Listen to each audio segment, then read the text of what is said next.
So, Stefano, with your super success of the Bosco Verticale, I was trying to figure out on your website um, how many projects you're basically working on, and then I did not really succeed because it is such a lot of them.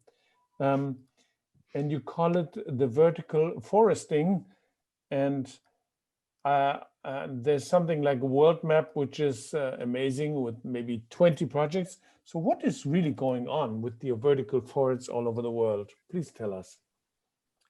Well, thanks, Peter. First of all, I cannot forget that I have to thank what you have done on 2015, because the award we received from Frankfurt, from your jury, was extremely important to, let's say, show what was happening in Milano with this prototype. And I believe that what we have done in Milano, it's really a prototype. So was an experiment which we're trying to, let's say, to show that was possible, is possible, will be possible to put together living nature and architecture without considering living nature as simply an ornamental presence or a decoration. And after the first prototype, we were seriously considering the first prototype as an experiment. So we started to study the reaction of trees, the reaction of plants, and the reaction of tenants, of people, in order to understand the mistakes, the limits of what we done, and try to improve the solution. And that's what we have done. So we have worked, I believe, in a really with the passion and with this kind of obsession to not simply replicate but improve this typology.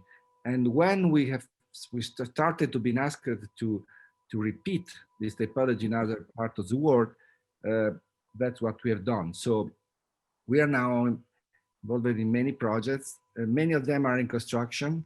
The two first vertical forests are, sorry, do you see me? Yeah. Yeah. The two first vertical forests are in, will be opened in a few weeks in China.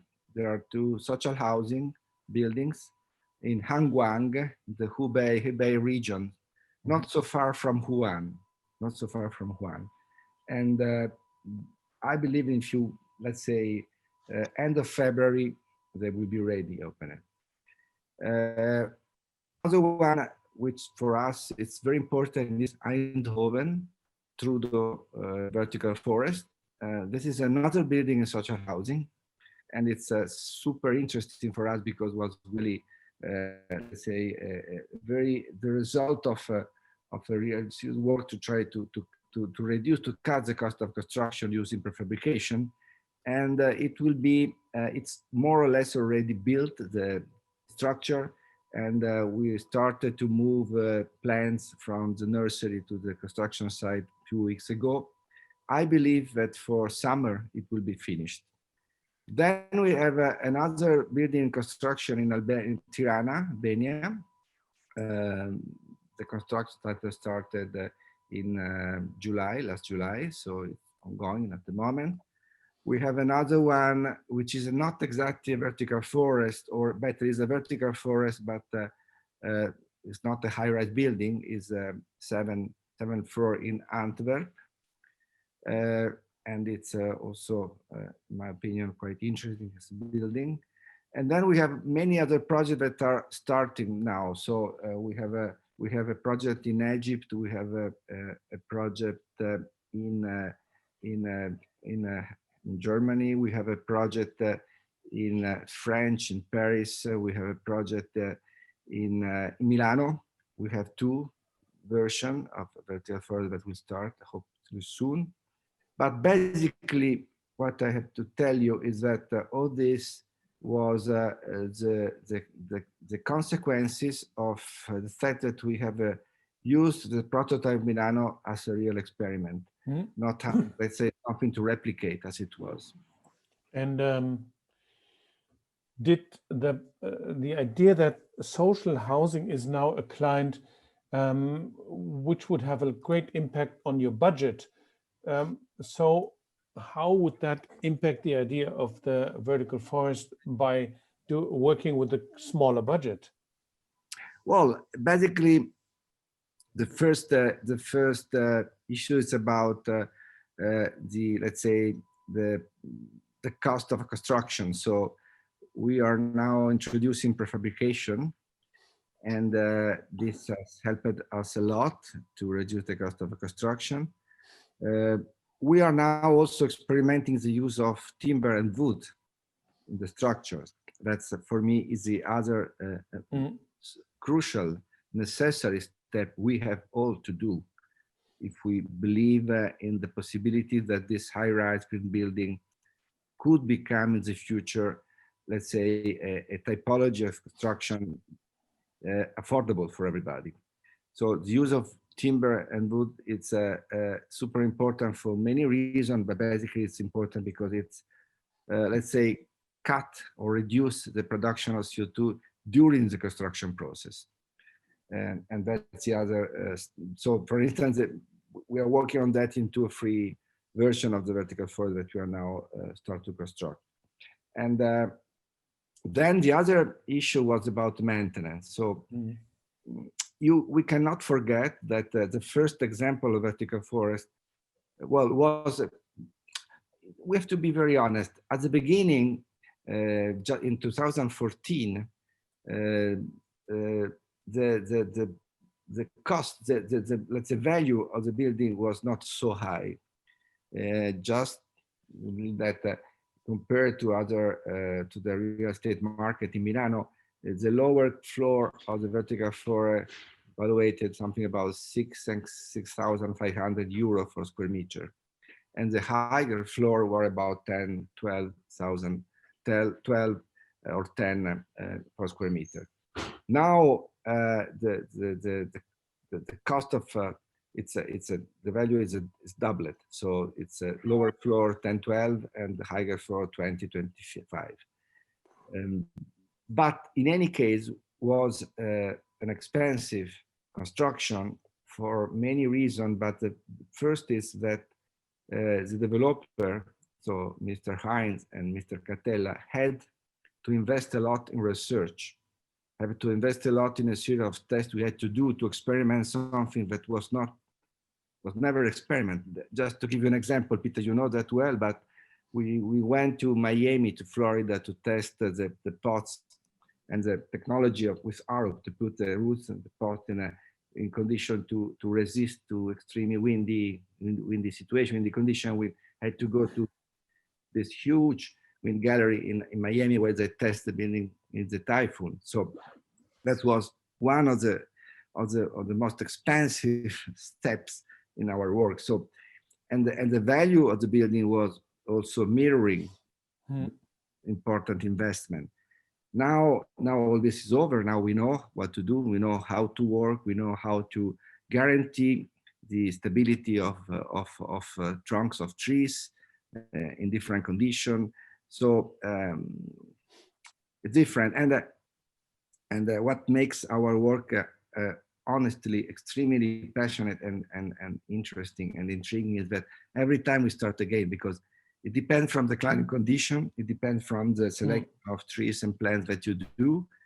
And only when you have done these two steps that we normally do together with botanists. So we always the relation with architecture and botanics is important. Only at that very moment, we start to imagine the composition of the facade, considering that for every species, we have to, let's say, study the evolution trajectory, also the three-dimensional trajectory, and then we can locate the trees in a certain part of the facade, or we can create the empty space between one balcony and the other in order to let's say, to create the best condition for the trees growth. And that's why I always say that we do houses for trees, not only for people. Well, that's going to be very exciting. And how did COVID pandemics impact this work now? I mean, you can't go in February to China to see Huanggang, but um, how else did it slow construction, or did your projects get postponed? Yeah, no, for sure. So we had some problem. China now is, as you know, going well. So also in Bay region, they going very fast. We have another two buildings in China, in Nanjing, two vertical forests. One is a office tower. It's very high. It's like very tall, it's 250 meters, and a hotel. It's a vertical forest in Nanjing, and they are going ahead. And we believe that they will be finished in September, October. Europe is different, but as far as I've seen in Holland, because we have another construction site in Utrecht, and in that case, a very complex building with different functions. So the basement is more commercial, and in between we have offices and either a residential. But basically, they are going ahead everywhere. So no, at the moment we had no, let's say, reason to concern for the slowing of the construction processes. And is Arab your partner in these projects? Yeah, we work always with Arab. Very good. At the beginning, as you know, they were extremely, let's say, helpful. And yes. Because Rudi Scheuermann is our third curator in the show, and we're doing this together with him, and it's of course a great achievement. Yeah, no, him, and it's Arab. It's a guarantee for sure. Yeah. Well, I think we would have all the major points, Hilde, right? Maybe I can ask a question. It's about Italo Calvino. One time you named Italo Calvino's The Baron in the Trees as an impulse for your work and for the Forest Verticale. At the moment I read the book and I love it.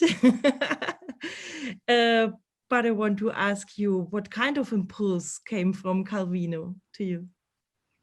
Well, immense. I read about Calvino when I was a kid, and there are many, let's say, parts with many also implicit content of this book who were probably working inside me in this year.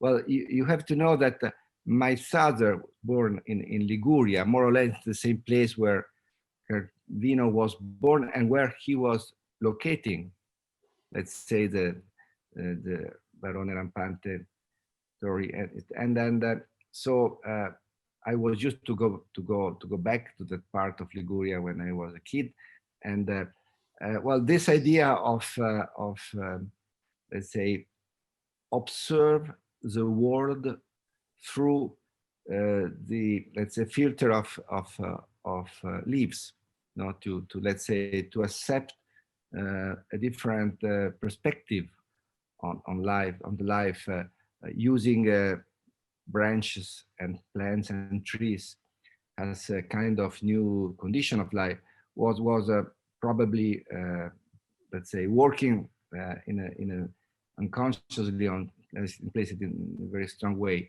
And I was fascinated, and I'm still fascinated by the Calvino point of view. So because it's you know what he does, he makes something which is completely fantastic possible, plausible. So that's amazing. And the idea of this young duke that decided when I think he's 12, to abandon the family, a very boring father, and to start to live the entire life on the branch of forest, where he does what he normally what he does in normal life. So he meets people, he do sex, he followed the contemporary events of his country, of his. So it's amazing. Yes, it's amazing. And sometime when I am at the vertical forest, I believe, or I hope, more I hope than I believe, that what we have done is a little bit a kind of translation, if you want, of a literature imaginary into an architecture. Because that is a really amazing, staying at vertical forest, that you see the city, you see the life of the city through the filter of leaves.